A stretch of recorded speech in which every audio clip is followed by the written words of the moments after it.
If you've lost access to your Snapchat account and can't receive verification codes, follow these steps to recover your account.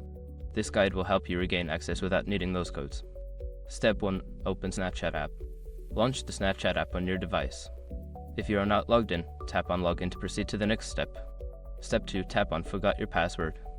On the login screen, select the option Forgot Your Password. This will direct you to the account recovery options. Step 3. Choose Recovery Method. You will be prompted to choose how you want to recover your account.